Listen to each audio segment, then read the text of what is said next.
Welcome to Married AF. We are your hosts, Brooke and Randall Fowler.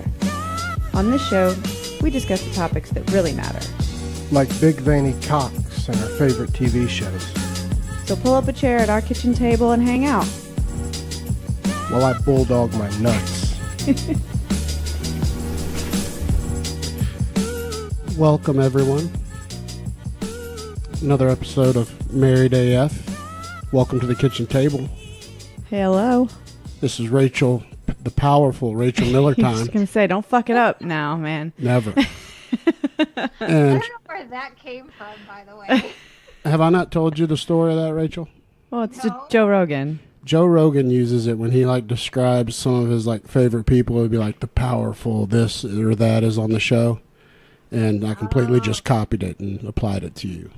Gotcha. Well, I appreciate that. But we've also got Tom. Yeah, we decided to bring him along for the ride tonight. What? I get no goddamn adjective? That's what I'm saying. Don't get one. The magical Tom? Is he magical? I have to say, I hope I'm an early front runner for guest of the year for 2019. Of course. Hey, well, you're going to be in a great position for that because this episode is going to go right up because we have to put the powerful Rachel Miller on time. Well, yeah, like tomorrow. Yeah, that's what I'm saying. It's going to go in line. And then after that, we're going to do we've got 2 episodes in the can. One is yours, Tom, that we're going to be putting out.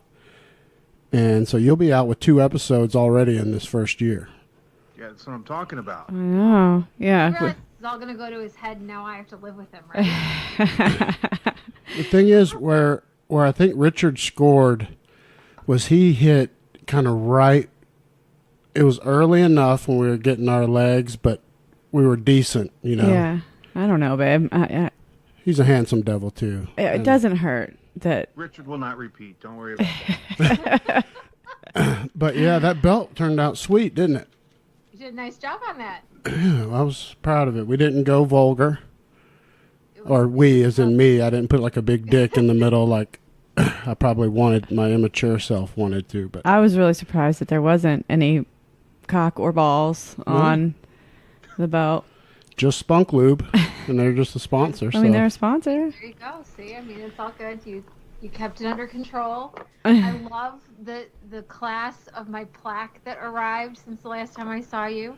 Absolutely. We're Oh, glad. yeah. Yeah, That came. We love it. It's great. It's in my office. Sweet. and I'm pretty sure I didn't misspell anything, right? When I No, I don't think. Not that I noticed. Usually that would jump out at me. People call me the grammar Nazi, so I hope I would have noticed. I double checked it too because it's some Rachels spell differently, but I type your name enough when I'm posting the episodes and stuff. I read it.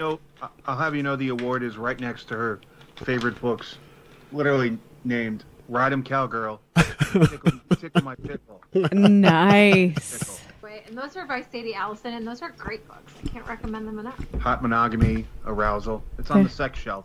Perfect. That's where it should be. and that's kind of where I'm glad we're doing this direction on this episode, because I want everybody to also remember how much sex experience, and that sounds terrible. I was going to say that Rachel has. Not in that way, but in the industry. I promise you, people make up their own assumptions about that, regardless of what. Oh, I bet. Just because of the knowledge.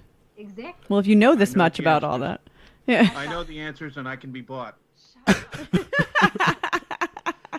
This is a bad idea, you guys. Very bad idea.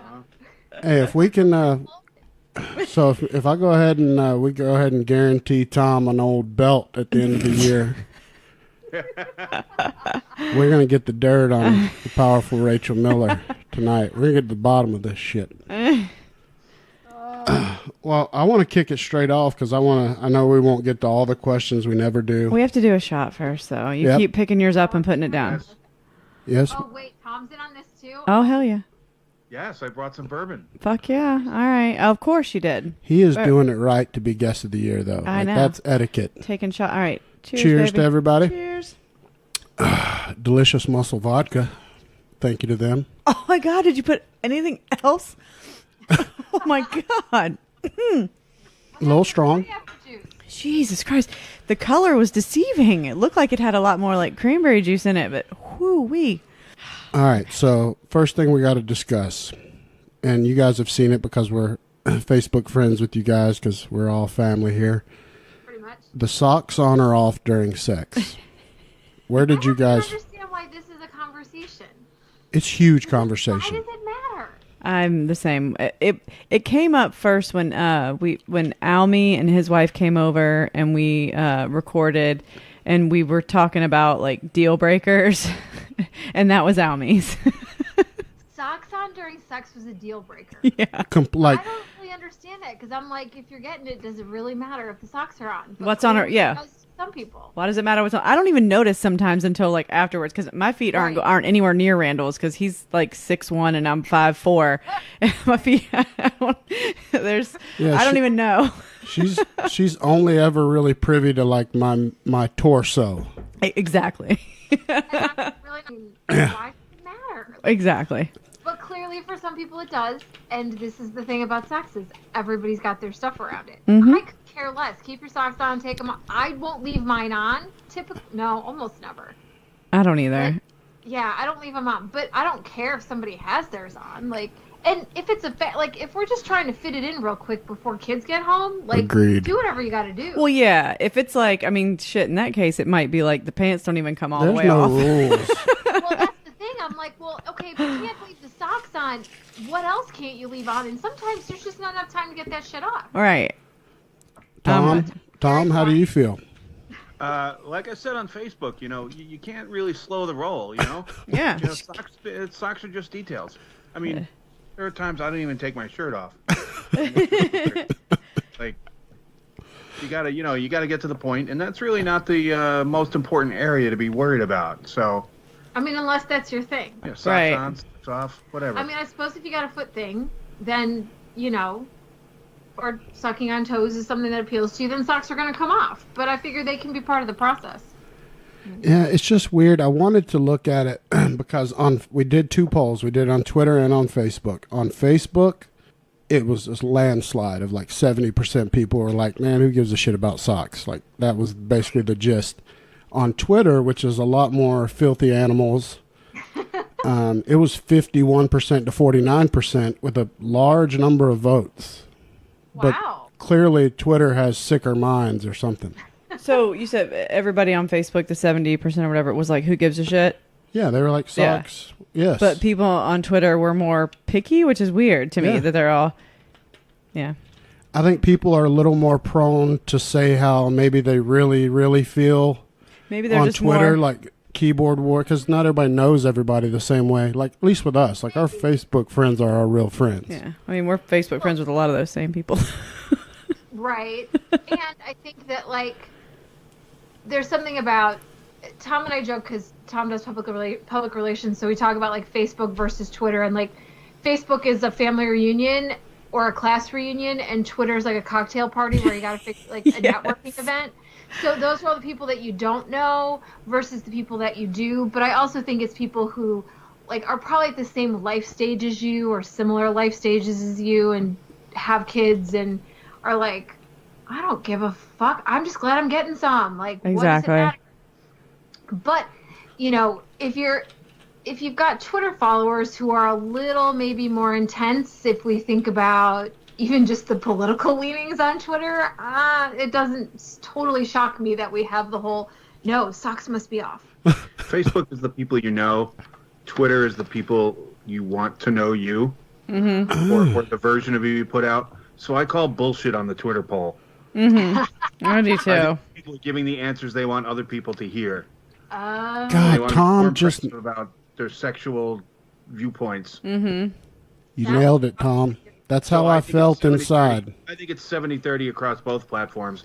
I think Twitter users are liars. God, what a good answer. Next question. Just get it on. Moving on. All right, this one, I released this poll on Twitter. I haven't released it yet on Facebook. All right, your partner farts during sex. Do you ignore the fart or do you acknowledge the fart? This isn't like Body sounds. raunchy, overly farting. This is one you can tell it's obviously a mishap fart. Do you just ignore it and move on? How do you know though it's not like a? Because it's not vicious and there's no malice in the fart. You can tell a difference. No. I'm talking about how do you? Asking if it's queefing. Or that, yeah, or like your like body like with If you're sweaty enough, sure, you can make fart noises tummy to tummy. Oh, true. I say any of those qualify. If there's a fart of any kind, it makes me giggle. Like if anything happens like that, like it makes me giggle. I'm like, sorry. Yeah, you're gonna laugh. I don't know why is laughing during sex such a bad thing anyway. It should be fun, right? Like right. Sure. Exactly. I mean, if it smells, I think I'm done. I'll be honest. I think if it smells, I'm over. Like I gotta go. I gotta walk away at that point. Yeah, that's bad. I agree 1,000%. Yeah, if it smells, that's when I'm going to say something. Yeah, like we're done here. As a guy, and luckily this has never happened with us because we're still married happily. But if she broke wind and it smelled terrible, my boner would go bye-bye. Like I know it because I would get directly into the fart instead of the sex. And what a terrible time to do, because I don't do that in front of you, period. Like Thank ever. you. Right. Yes. Exactly. I've known Rachel 8 years. I don't think I've ever even heard her fart. Yeah. Me either, brother. Yeah, 10 years we've known each other, and as far as he knows, I don't poop and I don't fart. I don't believe it. Yes. See, this is the thing. Thank you, Brooke. I feel so validated right now. 8 years, I can tell Good. you on one hand, by evidence, either visual or olfactory, whether Rachel has taken a dump in the house. Well, It wasn't her, Tom. And we used to both be home 24/7. Like we both work from home. He can't stand it. He thinks this is something we should talk about all the time, and I'm like, there are just things I don't need to know and I don't need to talk about, and whether or not I poop and when I do so is really just one of those things I don't need to talk about. Right. And I'm not going to fart in front of you. I'm going to leave the room if I know I need to do that. Right. And It just seems polite. it is, and I want him to still want to have sex with me, and the same for him too. Like I don't want to smell your nasty butt smells, and yeah, I don't fart on Brooke or anything No. like. I don't fart in front of her. it's evident. Allegedly. Randall, let's do that. It is. I appreciate that. I've walked in the room where he was like farting like with my brother-in-law, and like being dudes, and I was like, Randall. He was like, it wasn't me. Allegedly. And it was just funny because he knew I wasn't in the, like I came back in the room unexpectedly, and he was like, it was Jim. That's just funny, but everybody that poll on Twitter did really well as well, and it was pretty much a landslide of ignore the fart unless it stinks. Yeah. I mean, our dog does that to us all the time. Yeah, He's an asshole. We'll be having sex, and then all of a sudden we'll both be like, oh, dear Lord, John. Fuck. This is why Jaeger sleeps with McLaren. Yeah. Oh, my gosh. So he's not really bad about that, thank goodness. That would be awful. Pit bulls are really gassy. All right, this question I want to give. This is the first official question. Those were just I had to ask them because we put them out there. All right, so I'm gonna invite Tom to answer this one first as the new guest. Is it okay to ask my wife's parents to take down photos of her and her ex-husband kissing that are on the walls of their house? We've been married for 5 years. Why would they still have to? Okay, sorry. I'll let you go, Tom. Totally, yes. Yeah. Absolutely. There should be no evidence of, I think out of respect to your own child, there should be no visual evidence of the previous partner or spouse or whatever. Yeah. I mean, I don't even think we've had that. I mean, we once in a while you're looking through pictures or photo albums and they pop up, but that's to be expected. Sure. You can't erase the history. It's just you don't really want it right in your face. Right. Yeah, I'm with that too. I mean, that's ridiculous.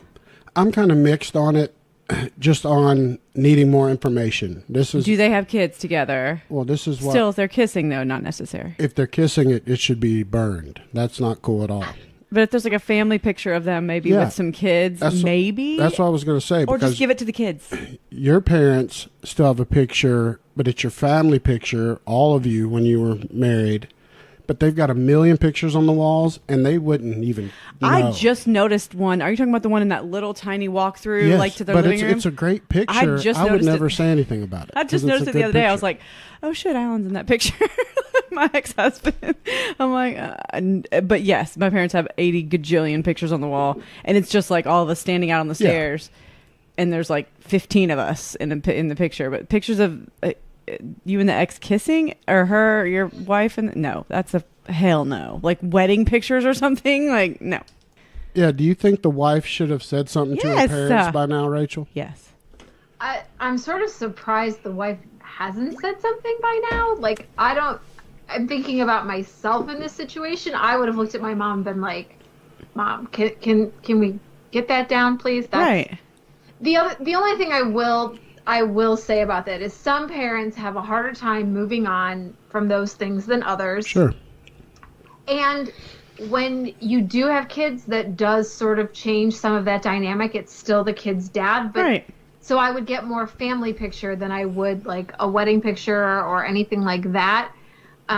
So my mom is a huge scrapbooker, like huge. But the scrapbooks aren't even out. Like they get pulled out when everybody's around and we're looking through them. And so you'll see pictures of my kid's dad, in there, and that's fine. And McLaren has pictures of sure.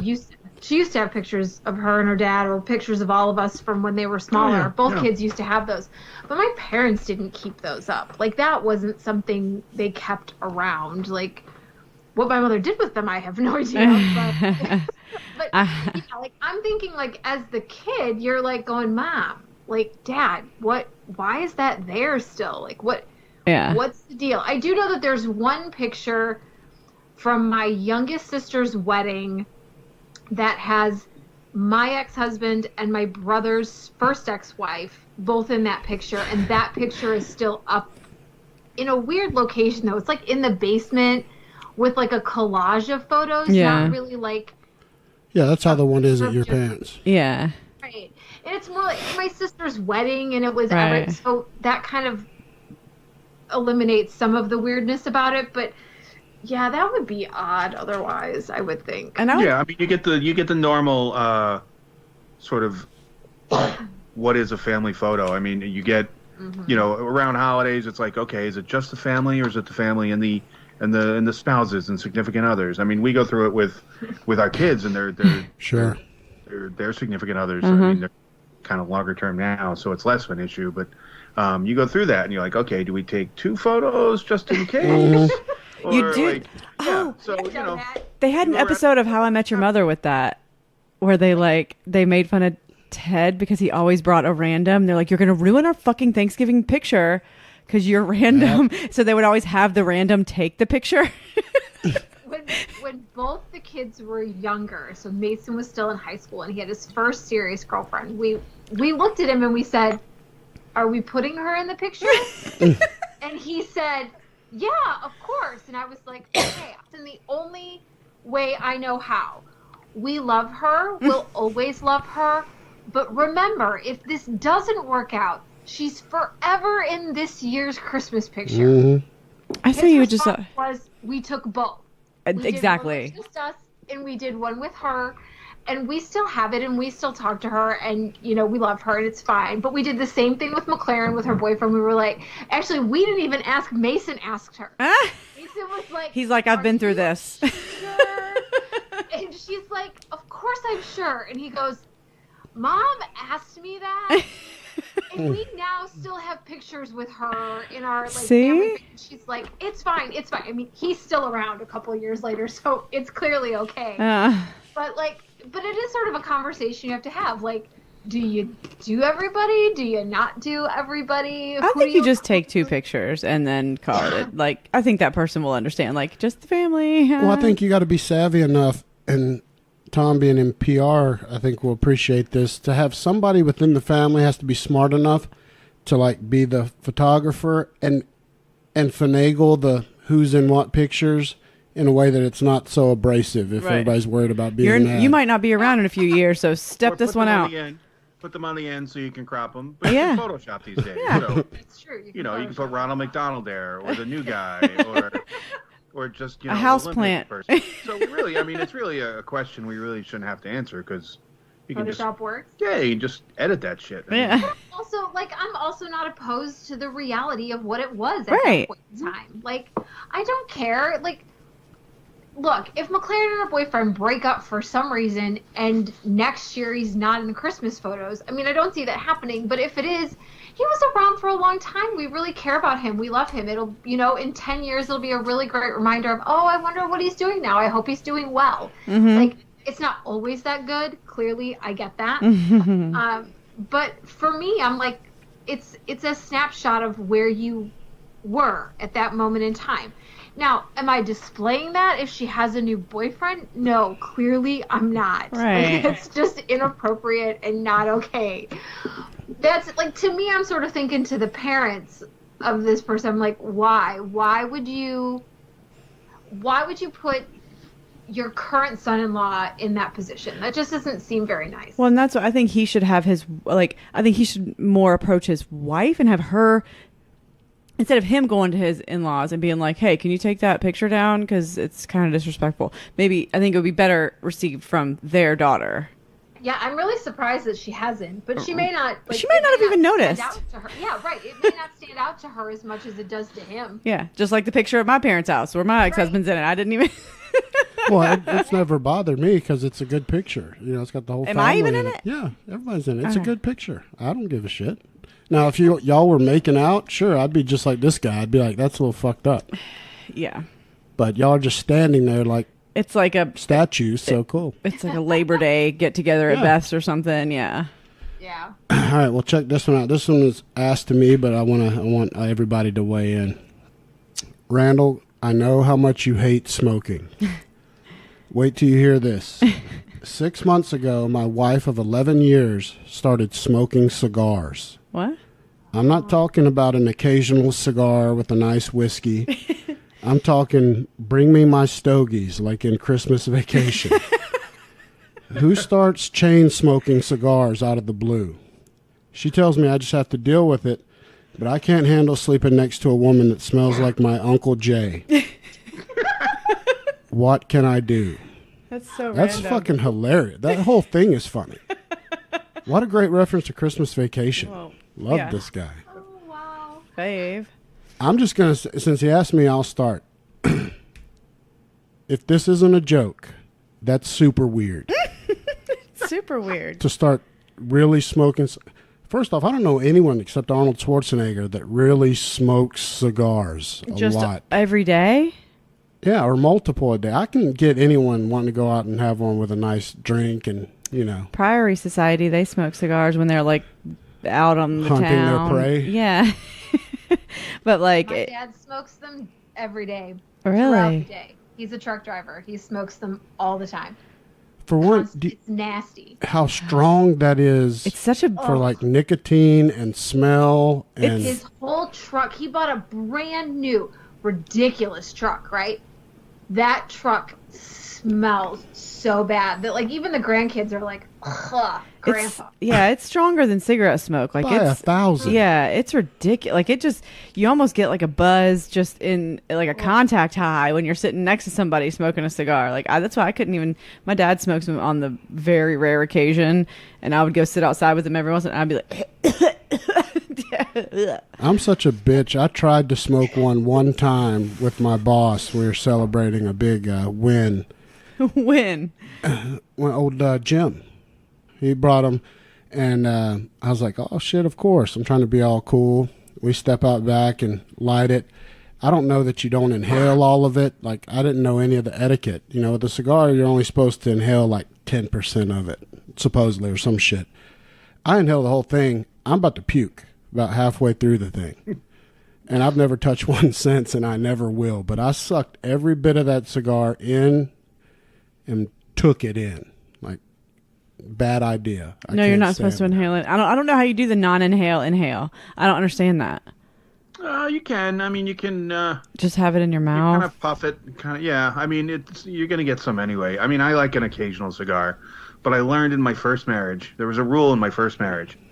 If you're gonna smoke a cigar, you're gonna have to shower before you come to bed. Like you're gonna reek, and I understand that. I mean, I get it. And like I said, I like a good cigar once in a while, but once you're done and it's on your clothes and on your skin and your hair everywhere, it's disgusting.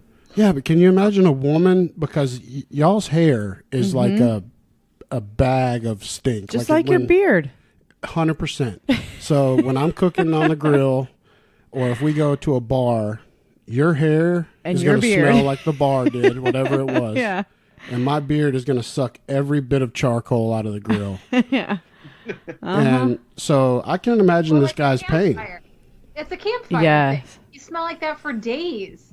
That's how a cigar is. It really. Oh, yeah. So, I can't imagine. I would tell the wife. First of all, I'd go with a health argument that it's, you're going to get lung cancer in about 6 weeks. Yeah, at your rate. You might already have it. Go get checked. Smoking cigars. That's not going to end well in any way. So I would lead with the whole, I love you. I don't want you to die. You're going to get cancer very fast. And then if you have to, you just, you add that, like, oh, by the way, it smells terrible. Like, it really upsets me. And if you don't want to quit, we're going to have a more serious conversation about this at some point. Yeah. But see, okay, and this is clearly my job gets in the way, because I'm really just curious where it came from for her. That's what I was going to say. Yes. Like, how did it start? What's happening in her life that made this feel like something she wanted to do?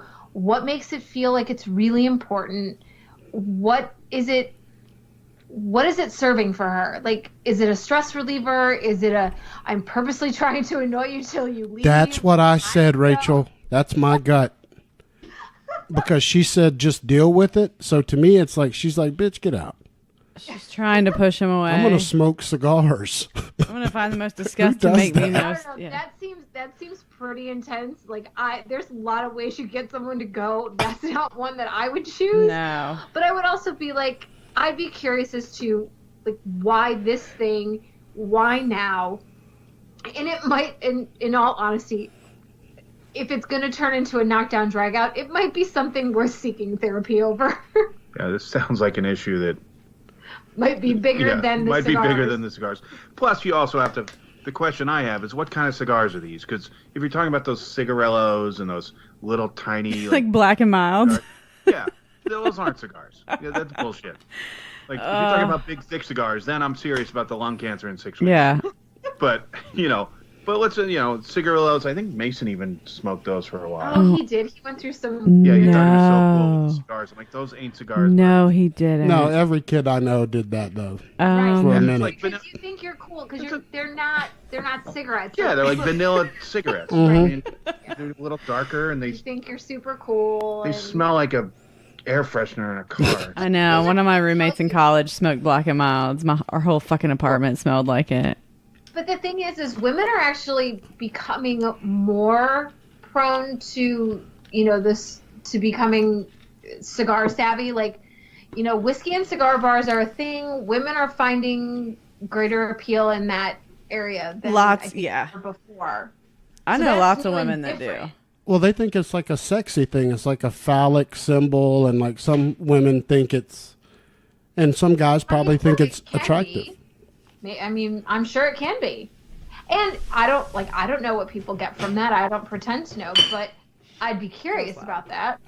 And if that's, I'm thinking Tom's not going to be digging that if I come home and start doing that all of a sudden. I'd be freaked out. I'd be like, what the fuck is she doing? That's what I would be like. I'd be like, there's some shit. She's going to kill me in a minute. Like, there's something real deep.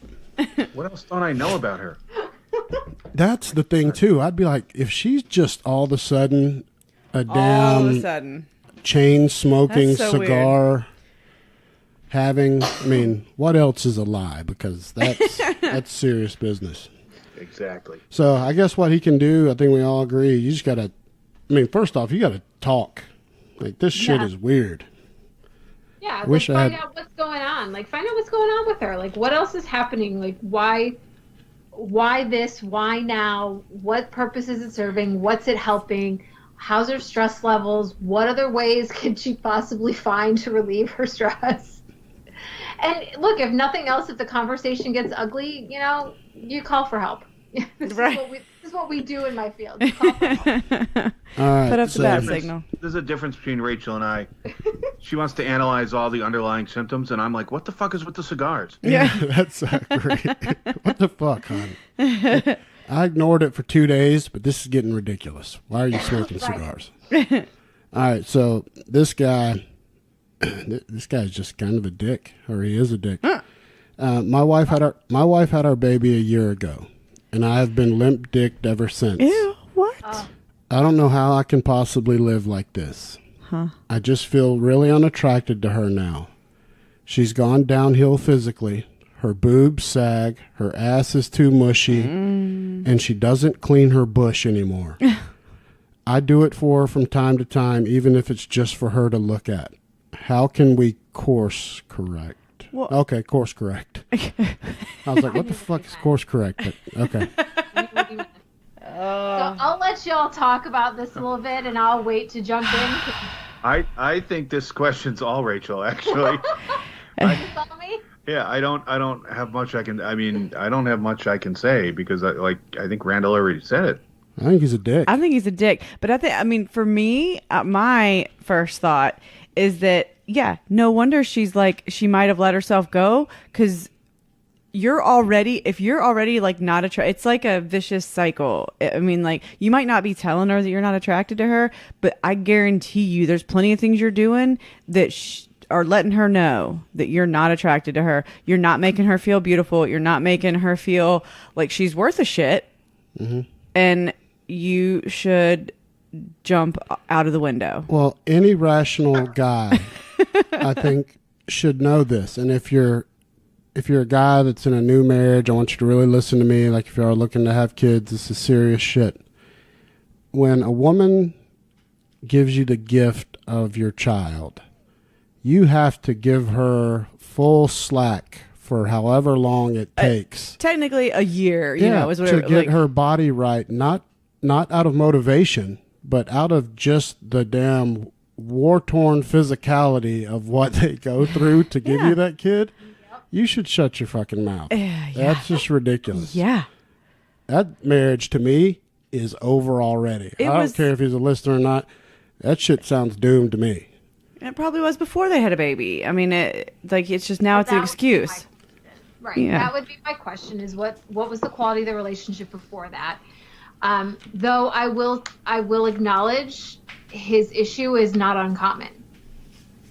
There's a really common phenomenon with like this whole like once a woman has a baby thing, like men just can't see them as sexual. It's not uncommon.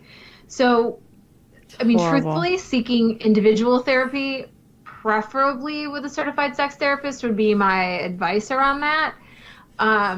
But also, like, yeah, what's the quality of the relationship beforehand? You can do couples therapy around some of that and revive that, figure out what that is. But it's also really important to remember that, we're talking about a year here. Sure, maybe some things straighten out after a year, but if you're nursing and you nurse for 2 or 3 years, your hormones aren't straight for longer than that. So this expectation of, sure, some women are really completely capable of bouncing back. I was one of those really lucky people. I looked like I never had a kid 6 to 8 weeks after I had one. Both times, I was incredibly lucky that way. But most women aren't. Your body just it just doesn't work that way. And if you think you're going to be in a relationship with a woman who is the mother of your child, in some ways, you're going to have to get your own head straight so that you can be in an actual relationship with that woman. Because she is way more than the way her body looks right now. Like that, if that's the only reason you were there in the first place, that's problematic. But I also don't think that can't be altered in some way. I don't think that you can't go to therapy and talk to somebody about that and work through some of that stuff on your own first, and then maybe work in couples therapy around that, particularly if you've got a good sex therapist in your area. because it's not uncommon. Like, I would love to say this guy is like completely off his rocker and, you know, this is fucked, but this is not uncommon. It shows up in so many ways in lots of couples. That just makes me sad. Yeah, it's pretty fucked up. I mean, I got to give it, if he's, you know, he's being honest. He's reaching out for a legitimate answer, so I kind of got to withdraw a little bit of my hatred for him. I still hate him a lot 'cause it's just offensive. I mean, if it's his wife. The women in the world appreciate, Randall, that you're willing to say to other men, excuse me, take a look at what this woman just did and check yourself. And at the same time, I can hold a different space of empathy around it does shift things for many men, particularly when we don't know this man's, you know, sexual history. We don't know the family history that he comes from. So there may be all kinds of other things attached to this that could easily be worked out and could fix this for him. Mm-hmm. Well, that's good to know, because I would have I did immediately say, nope, no help for this guy. No, I mean, I think it is. Yeah, I think it's fixable. It's I wrote just, him off come immediately. on, dude. Fuck, He has to want exactly. To do different. He has to be willing to say, okay, maybe there's something I can do around this that's different than what I'm currently doing. Maybe the way I'm looking at this isn't helpful. For sure. I'm sorry, but if you're comparing a woman who just had a baby to the 21-year-old in the porn that you're watching, well, then no, you got an issue. Yeah, he needs to get some perspective for sure. Right. And like, I think talk to somebody about that and how you normalize like what real women look like. Well, just think about like when she was pregnant. Did she become 9 months pregnant overnight? And you know, no. Right. So you're not going to get back to, you know, like it's a ridiculous transformation that your body goes through. Oh God, yeah, it is. And I mean, like the quickness with it goes back to normal is incredible. That it ever does at all is miraculous. Shocking, right? Yeah, I mean, it's astounding to me how like things just kind of go back to normal in a few weeks' time for a lot of people. I mean, just to where you look like a normal person that didn't just have a baby. Like, well, I want to change my little nugget of advice for him. Not change it, but I want to offer one more thing, just in case this guy really needs it. One day, life is going to hit him in the face. And it's going to be flipped. Mm-hmm. And like my experience, like when I had to have my neck fused and everything, and I came back from that surgery, I didn't know how much I'd be able to do. Like that was the first time where I was possibly vulnerable. And there's going to happen to everybody where eventually he's not going to be all that he used to be. And it may be temporary, it may be permanent.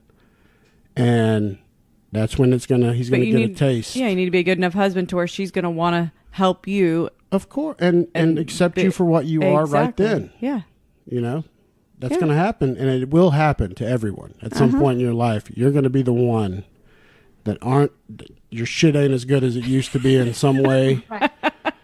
And you're going to hope that they still love you. The Toby Keith song, "As Good as I Once Was." Yeah, I'm as good once as I ever was. Yeah. Right. But, like in this situation too, like I'd be really curious about that, like. What does this guy look like? Right. How much has he let himself go since they've been together? What condition is he in? Is he holding himself to a really high standard that she would never be able to meet anyway? Like these are the kinds of things that, you know, can be kind of explored in couples therapy or even an individual where he might be able to work through it and get himself to a place where he can. And look, it's like I said, it's not all that uncommon. I would love to say that it is, but it's not. And so normalizing where he's at might actually help him understand that there's things that can be done about that, especially if he wants to save his marriage and be a full-time dad to his kids. Yeah, they definitely need to go talk to somebody. We know better than most people how hard it is if you can't make the marriage work and you have to share your kids. Like, that's hard. Oh, for sure. Yeah. All right, well, Tom, I'm going to give you this one. This is interesting. Excuse me. How much of my partner's business is my business? And I'm assuming they mean like their personal business. Like how much, like when people say that's none of your business. This person's asking how much of my partner's business is my business? I think it's a great question. It is. It's actually an interesting question. I have a little trouble answering it because Rachel's such an open book. Like, she'll show you her business. The only thing I don't know about her when you don't ask for it. like, I just have no idea when she takes a dump. That's the only thing I don't know about her. It's the only secret she keeps. So I think, and we're a little different that way. I tend to like. We are. I tend to like. I'm not a loner, but I like my alone time. I like to kind of protect my things. Not that I keep many secrets, but I'm definitely not. If I'm 300 pages, I'm not showing her 299 of them. Sure. I'm a little more private than that. But so for me, it's kind of in the middle. I should be sharing more. She could share less. It wouldn't matter to me. I think that's pretty typical with a woman and a man. I mean, That's I think, exactly how we are. That's what I was just going to say, Tom. I feel you, brother. That's the same. There's nothing you don't know except for the. Yeah, but I mean, Brooke will. And what I love about her, and we're just different this way, but whether it's good or bad, whether it's some shit that maybe I don't want people to know that, maybe I think it's embarrassing, nothing embarrasses her. Or nothing's too cool, like, she'll just let it out to anybody. I'm like, what the fuck would you tell them that? But she'll do it. Oh, yeah. But I think what's important is that even if you're at different levels of whether it's sharing or being open, in our case, I think it works, most of the time because Rachel knows as much about me as she does about herself. So even if I'm not sharing everything, she kind of has a sense of what's going on anyway, which kind of makes it work. I mean, it's a little scary sometimes, but I think it's that's a formula that works for us. It's a difficult question. Yeah, I'm kind of. I think people have to negotiate it. Like this is the thing. You come from different places with different families with different rules.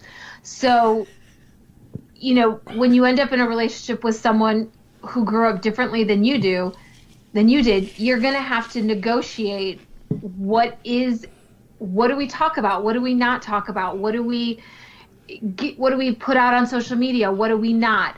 What are the things we share with each other? What are the things that we don't? I mean, I came from a place where there were a lot of secrets because there had to be, in part because I didn't want people to know what was happening in my first marriage. So once I came out of that, I was like, oh, there are no secrets. Like, yes, there are some things I don't talk about, right? Like, because some things just aren't anybody else's, like outside of our relationship's business. But as far as what Tom knows, I don't believe there's actually anything about my life that he doesn't know. But in part, that's because of where I came from, not necessarily because I would do that with everyone. Yeah. And in his defense, like, part of it I think is job related. At one point, I had him take a Myers-Briggs personality test, and he's like, I don't really think this is me. And I said, I said, here's the one I took for you. Tell me if it's any more accurate. And he was like, oh, that sounds right on. I said, yeah, I thought so. He was like, wait a minute. You took the test as if you were me, and you got a better score onto me than I did. I'm like, yeah, sorry about that. Yeah. That's what it's like being married to a therapist. She out-Tommed Tom. Yeah, she out-Toms Tom, exactly. Yeah, and I don't tell everybody else our business, babe. You know everything about me. No, but I'm talking about I also will tell everybody in the world about me. Yeah, but whether it's even if it's an embarrassing thing, right? Like you don't have a problem, and that just shows you're secure. I guess it's a compliment. Like it doesn't. You're not gonna be worried about what they think. Where I'm a little more, like shit. I want to guarded, or even I can say less secure. Where I'm like shit. I only want to know the good shit. Relax. Let's build. I'm all about putting all the bad shit out there to set the bar real low. Sure, that's a great tactic. Look, shit against me that I already put on the table. Exactly. Yeah. I see the value of both ways. I never get the upper hand. It sucks. Well, see, I think it comes from like this guy's question though. Like and I could totally be wrong, but I think it kind of hits to what Rachel you were saying. Depending on how you came up in a family, like if you came up in a big family with a lot of siblings, no one had any privacy. Oh, yeah. Everyone was in each other's shit. Everybody gossiped. If you're from a small town, And Right. then you go and you meet, maybe a guy that, was a single, he was an only child, grew up in the city or, anything, and they're just more kind of guarded. It's absolutely like you were saying, it's a negotiation. And you shouldn't let this be a deal breaker or a big fight. This can all be worked. You just got to set your boundaries, right? Well, right. I think you have to set boundaries. I think you have to be clear and have conversations about those. And there's a difference between privacy and secrecy. Like, you can True. have privacy. Like, Tom doesn't need to know when I poop. I just don't think that's something that's necessary for him. If Agreed. it regarded my medical health and I thought he needed to know, of course I would tell him. But on an everyday thing, that's just not something I really feel like talking about with him.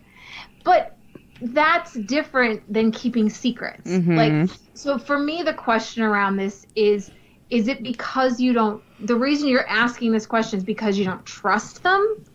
Like, you aren't sure that if you don't know everything that something's happening behind your back? Because that's different. And I would be having conversations around, like, what is it about the relationship that has you in this place where you don't trust them? Or is this just about, like, well, I share where I am, and why don't you ever tell me where you are, and I don't understand the difference? Like, that's a different thing. Or if you think someone's keeping secrets versus, I like some privacy. Like, maybe I don't tell you every text conversation I have with every single person I text throughout the day. Oh, God, you'd be bored out of your mind if I told you that. Well, there's also the issue, like in our case, Rachel's extremely self-aware. And she's only become more self-aware since I've known her. And she's grown, she's had intensive therapy, and she's working towards the doctorate, and they do a lot of that work in school to make sure that that you have handled your issues or you know what your issues are. I admit I haven't grown quite as much as she has in 10 years. And it's, because this is an unusual circumstance with a therapist who's extremely self-aware, it's an unusual case. But I think, I'm a little more guarded about things. And I grew up sort of handling my own, my solution was to handle it myself and whenever I came across anything. And that's a hard thing to break. But it's, it's in my case, it's something I need to work on a little bit more. But, it's just, it's kind of an extraordinary circumstance being married to Rachel Miller and Dr. Miller. Well, but yeah, I think it's people are different, but you have to sort of like talk about it and at least kind of be working towards that agreement and where your boundaries are. all right. So Rachel, Yeah. this one is, and this is funny. This shows, I know this person, obviously. Well, I saw their name, but they're a listener of the show and follow the Rachel episodes. This question is for the powerful Rachel Miller. Is that what it says? Yes. See, it's catching on. My wife went through my phone and found my foot fetish stuff. What? She says I need to give her a little space for a bit. Is she being fair? Yeah. Yes. Yeah. Here's the thing. God, yes. I would have a question about why she thought she needed to go through the phone. Clearly, there was something happening that had her, either her own stuff was feeling insecure and feeling like she needed to do that, or, women, actually, most people have a sense if somebody feels like they're hiding something from them. You get that sixth sense around it where you're like, something's wrong, something's going on, I need to check. And so, the thing about a fetish in particular, is that people feel like they don't, then they're like, wait, have I been in a relationship with you and I don't know this about you? Does it mean I don't know you? Exactly. That's what Tom was saying about the cigars. Yep. Right. And what does it say about me that you thought you had to hide it from me? And so one or both of those things could be at play. And she might be working with herself to sort of make sense around this and figure out how it plays into your relationship. She might need a little bit of breathing room around that.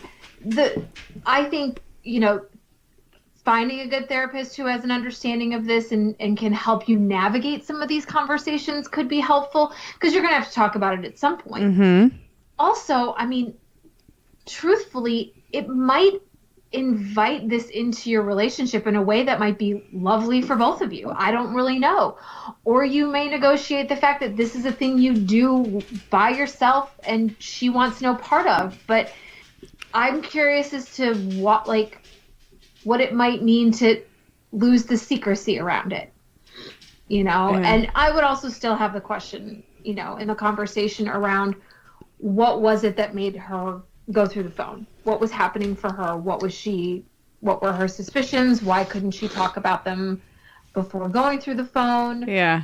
All of those things deserve some space, but she also deserves some space to sort of figure out where she is with that and how she can make sense of that. And hopefully she'll come around to have a larger conversation.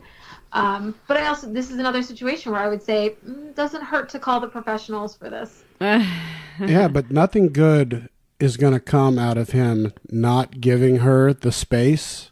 So, my advice would be you got to just give her a minute, at least. Yeah. Nothing good is going to happen from you fighting her getting the space.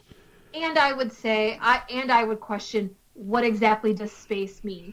Does space mean I need you to not talk to me for a few days? Does space mean I'm going to go live with my mother for a week and a half? Does space mean I'm moving out?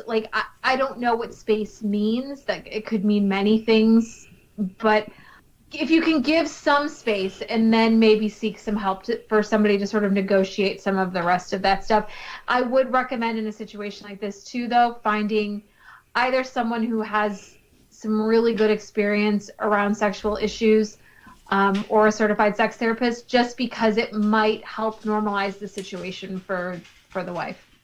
Couldn't it have been a lot worse though? For this guy, I'm you know what, bro? At least it wasn't donkeys and farm animal. This could eventually, maybe you could just work it in. If she knows now that you have a foot thing, that's maybe she'll go get her pedicures done the way you like it or something. If I actually think in many ways this could have a positive outcome on the relationship, depending on her ability and willingness to be open to what works for him. But I also don't know that part of the fetish isn't the secrecy. Right. Because could be. Sometimes it is. But it's, all of that can be discussed and negotiated, and things like this are not uncommon conversations in therapy. I thought Rachel was going to say, all this is disgusting. When she said disgust, I was like, good Lord. Disgusted. I know. So I just was going to be like, there she is. All this disgusts me, by the way.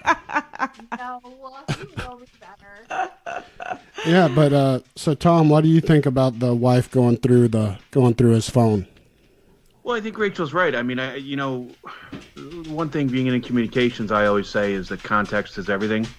So, it's a much different situation if it's something that's happened before or that she has a reason to go through the phone. Once you get caught, you lose your excuse to that privacy. Mm-hmm. So, what's going on, I think, in the relationship has a lot to do with it. But I agree with you, Randall. Just give her the space she needs.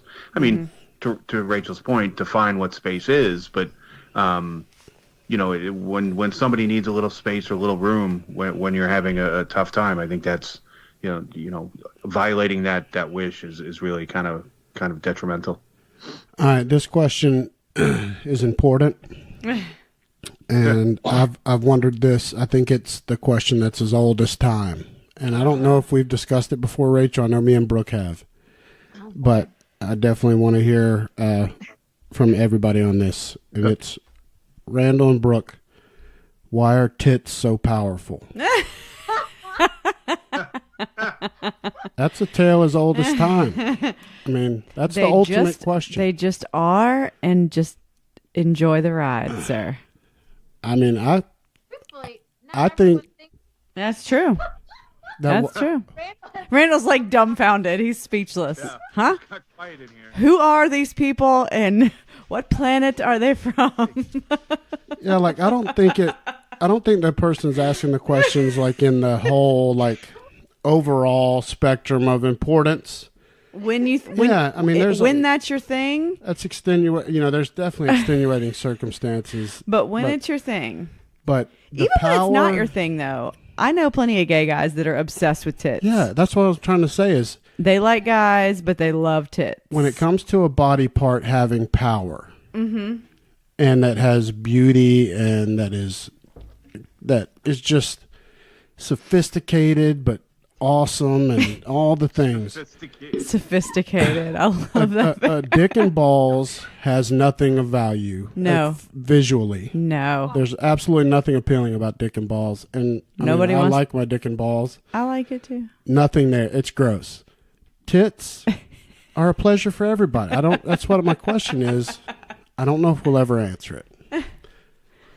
I've always wondered if it goes back, Rachel, and I may just be a crazy person, does it go back to like breastfeeding, feeding and everything? Like, I don't know.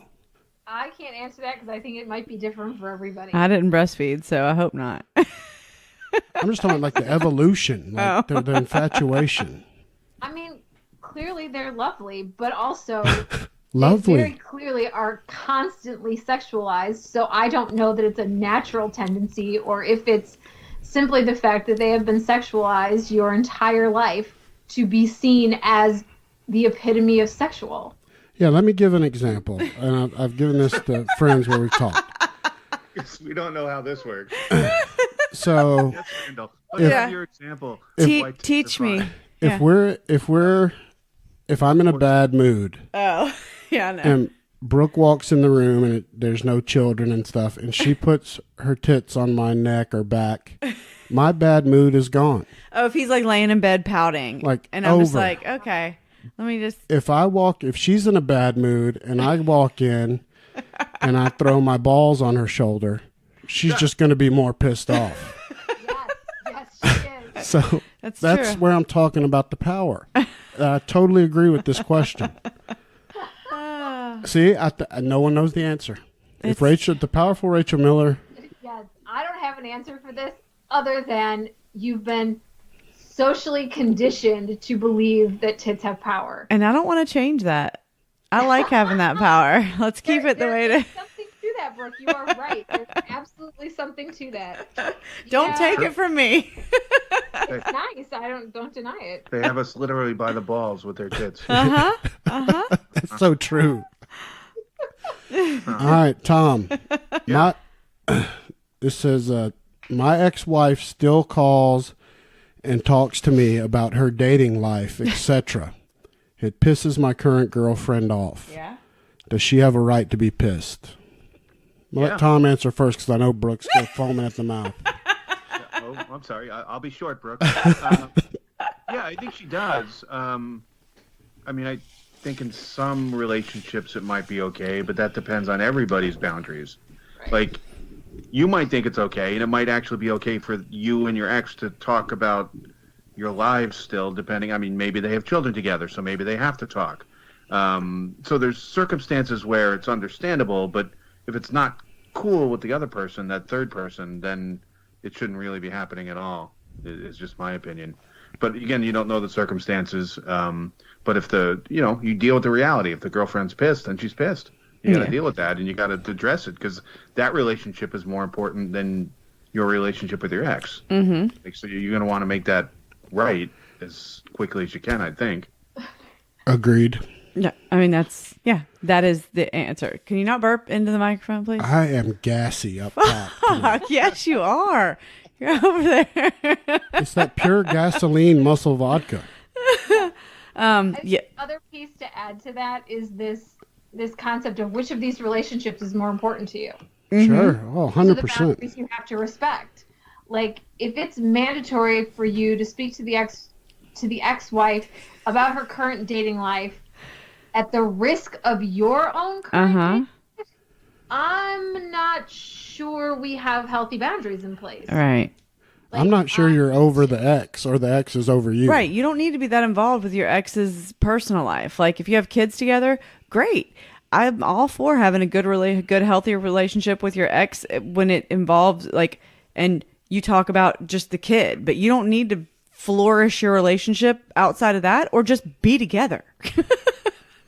Well, the other thing about it is, like, I get having some of those conversations if there's a discussion of, am I going to introduce this new person? Or they're moving in, yes. Right. Totally. Yes. That's a different conversation. Correct. If they're dating and they're calling you, like, I'm trying to think about this now. Like, what would this be like if my ex-husband started calling us, like, every other day to talk about his current dating situation? I think we'd all lose our shit. Oh, right? Like, why would you call me? Like, why would you ever call me about that? Like, Right. We're in a place where we can function for our kids now better than we ever used to be able to. But no, I don't want to know about your dating life. And Right. B, that's not where my energy is going right now. Like, I have other things to put my energy into rather than be your sounding board. Go call your girlfriends. Right. I was about to say, like, go call, like, your buddies, or like, Right. like, don't Call you have somebody else. any Call other your friends? mother. Yeah. Yeah, call your mother, call your sister, call your Not brother. me. I don't care. Yeah. Call, Yeah, because that's, I mean, we've gotten to a really good place with Randall's ex-wife. I mean, like, where it's very open communication about Griffin and everything. And I mean, that whole, because I mean, she's had a couple different relationships. And it's all, I mean, I like, that's how I base everything off of, really. It's like any discussion you have with her about that is about just that. Like, it would involve affecting Griffin. Of course, she wouldn't go. I mean, luckily, yes, we're lucky in that this would never be an issue with our situation. No, because that's not appropriate. Like, no, I agree. For either one of you, she'd be like, "Why the fuck would I call him?" And you'd be like, "Why the fuck would you call me?" Like, I mean, I love it, the openness. I mean, this kind of circles back to the guy that had the wife go through the phone, right? Like, to me, you can't have those secrets. Like, my phone, Brooke's welcome to my phone anytime. I mean, I'd never look at hers, but I'm open. She would let me. no, we don't do it. But there's been times where I know that my ex is going to text me about something if I'm in the shower, and I'll be like, hey, babe, look in there and, what was asked, and go ahead and reply. Well, he'll he'll have me like respond as him. I mean, but that you weren't always like that though. Like in your previous relationship with. Well, no, because I learned I'm happy now. We have a good, healthy relationship. But you were, I mean, like, yeah, but when we first met and stuff, it was like, your initial reaction was to be like, oh, this is my shit. Guarded. Yeah. For sure. 100%. I've improved in that regard times a million. Oh my God. Yeah. But that's being insecure and growing, like Tom said. You were just a young 30-year-old then. All right. Well, here's the last one. And this one's pretty interesting. I always see people talking about how they're falling out of love after 2+ years of marriage. I don't know where he heard that. I've heard the 7-year itch. I've never heard the 2-year itch. I mean, it's millennials, babe. Everything happens faster. Okay. How do I make sure that this doesn't happen? And what are the signs that it will? I just need advice, really. Just overall marriage advice. So how do they make sure they don't fall out of love, Rachel, in 2 years? And if they were falling out of love, what would the signs of that falling out of love be? Oh boy. Okay. So that's awfully broad. I know. While 2 years sounds, for some people, it seems very long for others. Should be the honeymoon phase still. Some, but some not so much, depending on, like, is it a first marriage or a second marriage? Do you have kids already? There's all sorts of extenuating circumstances, right? But part of it is, do you have an actual basis in friendship? Because even then, if that rush isn't there and the butterflies in your stomach go away and the I'm super excited to see you at the end of my day thing disappears, if there's still the person that you want to tell your good news to, or there's still the person who, when you're really sad, that's where you go for comfort, you can move into the different stages of relationships where it doesn't have to be all about, like, stomach butterflies and sexual turn on and being totally hot for each other all the, like, it doesn't have to be that kind of intensity. It can be different. But that doesn't happen if there's not a basis in actual friendship. Like, Yeah. you really have to like the person. You have to find things that you have in common. You have to. Here's what if I had one piece of advice, maybe two. I would put it this: only focus on the things about your partner because when you do that, it is so much easier to be generous in your interpretation of the things that they do that irritate the shit out of you. Because they're going to. Oh, of course. Like sharing a bathroom with Randall Fowler. See, that's what I'm talking about. But if you remember all But I love you so much.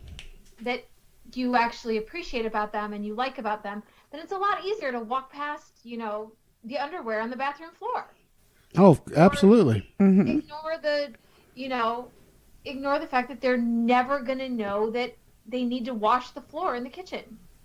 Ignore the new habitual cigar smoking. There you go. I don't know about that.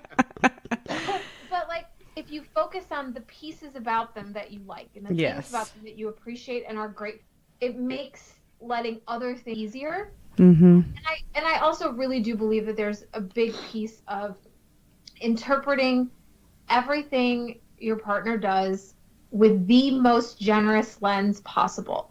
I had a conversation with, now my ex-sister-in-law at one point. She was having issues with my brother. And I said, look, here's the only way that I know how to put this to you. And that is that what's different for me this time versus last time is that I am never in doubt that Tom would never intentionally hurt me. And he would never do anything without considering me and our family. And when I put that lens on first, it doesn't mean it doesn't happen, right? It doesn't mean I don't get hurt. It doesn't mean that, things may not be in the best interest of our family. But I don't ever believe he would do those things intentionally. Right. And so if I keep that lens on at all times, I can give a really generous, all right, help me understand what just happened here. I'm about to lose my shit. Well, yeah, Tom's looking good if you keep those lenses. But you also have to, you should be. But you have to do that. I polish them. You have to take that perspective for yourself too. Don't ever do anything, because that's kind of my basis of, having been through this before too. Is that at the foundation of everything is just remember to be kind. I love this person so much. Just remember to put his feelings first and just be kind to him and not ever try to intentionally hurt his feelings or take it if I'm in a bad mood or whatever, never go to that place where you're taking jabs at your partner, because it's just some of that shit you can't recover from. Even though that's gonna happen, keeping yourself cognizant of it, like you're saying, just is keeping huge. it at the forefront. It keeps it at bay. You also forget that love is actually a choice. Yeah. You can get up every day and you can be proactive in your choice to love your partner. Yes. You can choose to make that an action and something that you do versus something that happens to you. You fall in love. Okay, that's cool. Fine. Are you going to choose to stay in love with the person? Yes. Yeah. Is that something you're going to actively choose to do? Because there's lots of times in every relationship that either party could be like, fuck this, I am out. And it's not necessarily because Randall did anything, but it's I just wake up and I'm just ugh, about just the day, whatever. But that's exactly right. I still make it a point to be all right, I'm just not in the mood. I just can't even do anything today. But I'm still going to choose to love my husband and make sure that he knows I love him, regardless of anything else that might fucking fall to the wayside. I'm still going to make sure Randall knows I love him and Gunnar knows I love him. And then everything else can fuck off. Well, see, that my little, and it's worth absolutely nothing, but my little piece of advice here is, with my experiences, I hope that this listener isn't jaded or getting bad info about marriage, because if you You can't go through your marriage waiting on the other shoe to drop. Like, that's awful. Or always waiting for the other person to do something for you. Sure. You know, like you have to show love to get love, and it's just like, you know. Yeah, but you can't be looking to, oh, God, we're approaching the 2-year. Oh, we're approaching the 7-year. Oh, shit, does this mean we're not as attracted anymore? Oh, shit, does this mean we're, we're here. Yeah. Like, you know, you make the choice to be married and love this person. Like Rachel's saying, you can make that choice every day. But I think some people nitpick it to death. Yeah. Like, oh, we're they just pick at this little sore and make it a damn abscess. Or have just like that, that like time, now we're getting, because I mean. Yeah, we're fucked. We just got to throw in the towel. Sorry. Yeah. Here's the papers. And it all started over how they put the toilet paper wrong, over or under. But they just picked it to death. Yeah. What the fuck, Tom? What is wrong with you? Brooke is serious about this shit. So mad. So apparently I get free reign on the toilet paper. It's however Tom wants it. So I think, it's just a quick answer to this question. I think we also have to consider maybe they've been dating before for years, or maybe I have this kind of theory that when you pass the age of 25 or really 30, you begin to change. Your life. I agree with 30. Focused. And you run the risk that you're changing, like you veer to the right and your partner veers to the left, and you can do that without even knowing it. Yeah. Mm-hmm. And all of a sudden you're like a Grand Canyon apart from one another, which can happen. I don't sense this question is like the guy who's not attracted to his wife anymore. Yeah. But those things can happen, and they really do happen in that 25 to 35 range. People do change so wildly in that time frame that. Maybe they are wildly different, but you have to really kind of come together and figure out who you are again to make sure that's not happening or is happening, and then deal with it. But it comes back to self-awareness, which Rachel's much better at than anybody. Well, I think that's a supreme answer, and I've said it before. I'm sure Tom hasn't never heard it. Wait till you're 30. That's my advice to both of my boys.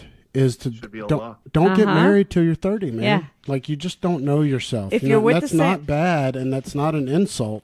No, I'm telling you from experience. And if you're with the same girl since you were 16, you take a break. You gotta take a break. Know. Yeah, you just. I mean, it can. There's the fairy tale every once in a while, and I love those, and those work out. But for me, I didn't know dick till I was in my 30s. Yeah. I can be straight up honest.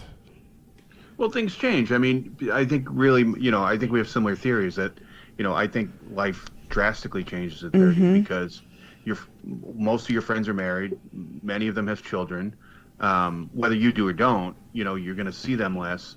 But then at that age, health becomes an issue, not just for yourself, but, I think you then begin to parent your parents in a lot of cases. Sure. And, roles reverse. And if you're not ready for that, it can have really drastic effects.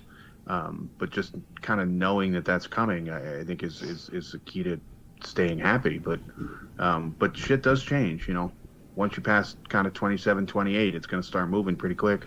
That's true. That is kind of when you start to kind of see your mortality, like, health-wise. Chinks, until you're 30, nothing really fucking hurts. And you break a bone, you're fine. You get hungover. Yeah, you rally back. You can be hungover as shit and still work the next day. I know. Hit 35, 40, and try that shit and see how you feel the next morning. No, you feel terrible. And I don't know why it's 30. It's like, and that's literally when it happened for both of us. Mm-hmm. Because we were both with the same person since we were like teenagers.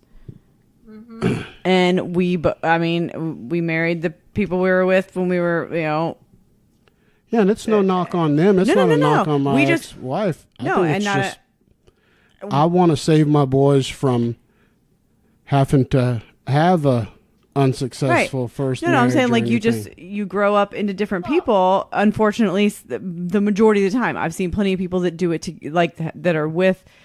I have met a handful of people, I guess, that are with the same person that they were with when they were 16. They happen to mature going in the same direction, which is like so crazy to me. Grow together. Yeah. And sometimes that happens, and it's great. And Randall, I would throw this out there though. I mean, I don't know if you're anything like I was, but the grown-ups in my life couldn't tell me shit.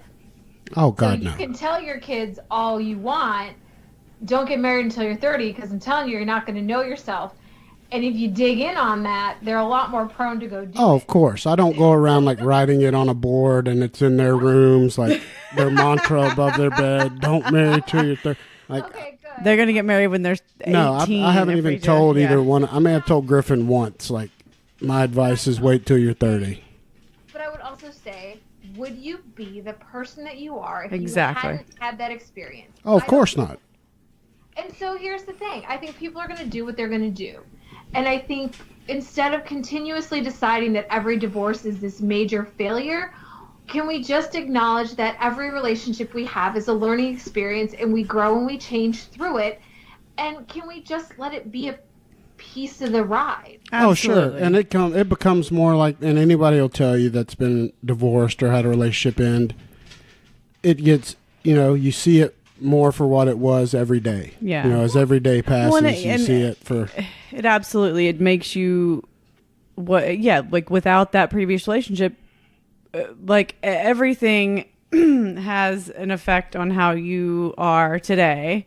Yeah. And of course, your previous relationship, Griffin was a result of it. So of course we needed that to happen to have Griffin. Hey. Mine, I'm like, it's life experience. I don't know. I mean, like, he was cool. Like, he's not a bad guy. It's just like, I don't have a child to show for it, but it's, that's what I chalk it up to, is like, it was life experience. It makes me who I am today. Yeah. And I'm sure he's living his whatever life and having that experience too. Well, yeah. But it probably also taught you what you needed to see to realize What I wanted. what you really wanted, Absolutely. which is this daddy right here, Of course. this Yeah. this brick shit house. That is exactly what I needed to But show no, me what I want. totally joking about that. But I think that is, Yeah. for me, that's important. And if you ask Griffin, like, and I mean, this is a joke, but like, I mean, of course, when kids are involved, it makes it harder because you want kids to grow up with their two parents in the house. But if you ask Griffin, he's like, I'm cool. I got two fucking Christmases. Yeah. Like, he's spoiled rotten in both houses. So he's like, I'm cool with it. Yeah, he's got love everywhere. And he's surrounded by, yes, I mean, he's got, a family that adores him and loves him and spoils the shit out of him in Alabama. Same here. Like, so he's like, it's fine. And both his parents are happy now. And so he's good. Yeah, well, that's all we got, guys. That was awesome, though. Where are we at, babe? What time? How long are we at? Hour 20. Oh, we're good then. Yeah, I thought perfect. we were. Look at us getting on time. Yeah. That blew through. All right. Well, I want everybody, we're going to go ahead and wrap up with you guys here. I do want everyone to be ready. We will be having an episode dropping soon that is the step parent episode. We've already recorded it with Tom. I'm super excited about that. I haven't even asked him about it. I'm waiting for it to Yeah, I think you should wait for it. I want to prepare everybody that it was... there's a lot more information than I expected. It was actually like kind of more serious answers, and I think it's great. I think it's an important. I've said it from the jump. It's the most. I've seen it be a thankless job and the most rewarding job. And I'm not I don't know what that's like, so I enjoyed the shit out of it. Yeah. It was good time. It was. So I want everybody to be looking for that. And Tom is already. Front runner since shooting for votes and preparing everybody to just lock that belt next year. If you want my measurements, just message me on Facebook. It has to be a large belt, though. Oh yeah, that thing was awesome. It goes up to a size 52 waist, so I know you're Jesus. not a 52. It's fine. Yeah. Well, all right, guys. Well, we'll let you guys run. Do you have anything, babe? No, I'm good. All right. Awesome. All right. Well, you guys take it easy, and we'll holler at you guys soon, Rachel. And we'll line up for next month when we're back from Disney. Yeah, we'll have to reschedule like a different date in February because we'll be in Disney. Will do. All right. All right, Talk to y'all everybody. later. See ya. Bye. All right. Yep. That was great. That was good. It was a good time. Tom's funny. I know. I like it. They compliment each other so well. They do. I think it's the they paired right Yeah, kind of for like we each did. other. Yeah, there's the yin to the yang in Uh-huh. a lot of aspects. But yeah, I it's weird. I almost couldn't see him, and we never met him in person, but I couldn't see him with anyone else. I know. Yeah. I love them. So And John's been fucking walking back and forth, back and forth, back and forth, back and forth, back and forth all night. this entire time. It's even since before we were setting up, and now he's just laying down talking or like looking at you. He came over and jumped up on my lap like 2 or 3 times during that time to make sure I smelled his terrible breath. Yeah, he's dying. He's so antsy tonight. What's your problem, dude? He's just getting old. He can't stand He's it. just staring at you like He can't jump. laser He can't eyes. jump up to me because I'm on this higher seat. Oh, you are. He's like, fuck. But He's so pissed. He's like, Daddy, come on. yeah, so All right, yeah, we'll get this. we'll get this up in the next couple days.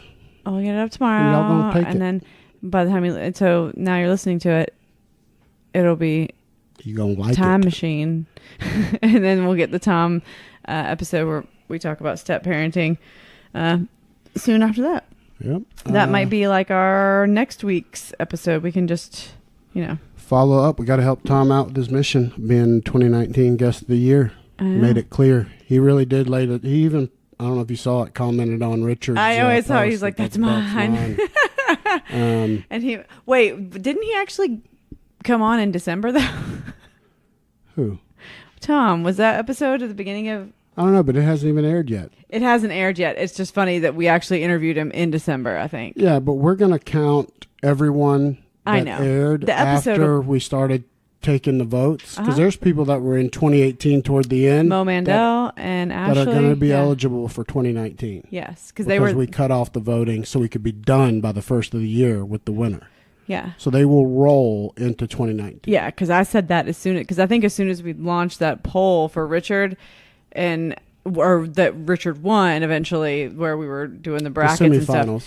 It was before we even interviewed like Mo Yeah, and Dr. it was. Ashley and them, because There's it a was few. right before it, and I was like, hang on, we still have more guests. Yeah, in like 20. Almy. I mean, Almy and his wife. Well, they were January.